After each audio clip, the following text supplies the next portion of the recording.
दिनी एकादशी व्रत कथा। धर्मराज युधिष्ठिर बोले, हे जनार्दन, अधिक मास के शुक्ल पक्ष की एकादशी का क्या नाम है तथा उसकी विधि क्या है? कृपया आप मुझे बताइए। श्री भगवान बोले, हे राजन, अधिक मास में शुक्ल पक्ष में जो एकादशी आती है वो पदिनी या फिर कमला एकादशी कहलाती है। वैसे तो प्रत्येक वर्ष 24 एकादशियां होती हैं, लेकिन जब अधिक मास या मल मास आता है तब इनकी संख्या बढ़कर 26 हो जाती है। अधिक मास या मल मास को जोड़कर वर्ष में 26 एकादशी होती है। अधिक मास में 2 एकादशी होती है, जो पदिनी एकादशी शुक्ल पक्ष में और परमा एकादशी कृष्ण पक्ष के रूप में मनाई जाती है।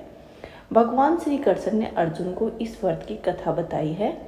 भगवान कृष्ण बोले, मलमास के अनेक पुण्यों को देने वाली एकादशी का नाम पदिनी एकादशी है। इसका व्रत करने पर मनुष्य कीर्ति प्राप्त करके बैकुंठ को जाता है, जो मनुष्य के लिए भी दुर्लभ है। यह एकादशी करने के लिए 10वें के दिन व्रत का आरंभ करके कांसे के पात्र में जोत चावल आदि का पूजन करे तथा इस दिन नमक ना खावे, भूमि पर सोए और ब्रह्मचार्य व्रत का पालन करें। एकादशी के दिन ब्रह्म मुहूर्त में शौच आदि से निर्वृत्त होकर दंत धावन करें और जल के 12 कुल्ले करके शुद्ध हो जाए।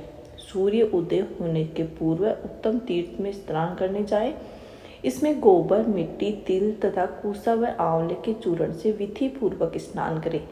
श्वेत वस्त्र धारण करके भगवान विष्णु के मंदिर जाकर पूजा अर्चना करें।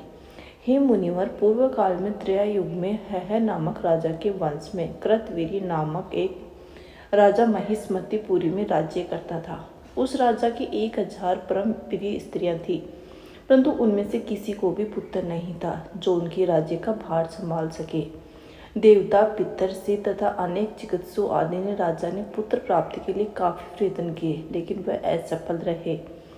एक दिन राजा को वन में तपस्या के लिए जाते थे। उसकी परम प्रिय रानी इक्ष्वाकु वंश उत्पन्न किए हुए राजा हरिश्चंद्र की पत्नी नाम वाली कन्या राजा के साथ वन में जाने को तैयार हो गई। दोनों ने अपने अंग के सबसे सुंदर वस्त्र और आभूषणों को त्याग कर वक्फल वस्त्र धारण कर गंधमादन पर्वत पर गए।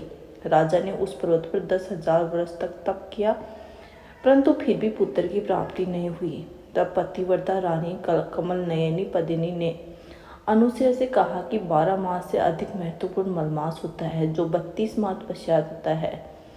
इसे द्वादशी युक्त पदिनी एकादशी का जागरण समेत व्रत करने से तुम्हारी सारी मनोकामना पूर्ण होगी। इस व्रत को करने से पुत्र देने वाले भगवान तुम पर प्रसन्न होकर शीघ्र ही तुम्हें पुत्र देंगे। रानी पदिनी ने पुत्र प्राप्ति की इच्छा से एकादशी का व्रत किया। वह एकादशी का निराहार रहकर मध्य रात्रि में जागरण करती। इस व्रत से प्रसन्न होकर भगवान विष्णु ने उन्हें पुत्र प्राप्ति का वरदान दिया। इसी के प्रभाव से पदिनी के घर कार्तिवीर्य उत्पन्न हुए, जो बलवान थे और उनके समान तीनों लोकों में कोई बलवान नहीं था। तीनों लोकों में भगवान के सिवा उनको जीतने का सामर्थ्य और किसी में भी नहीं था।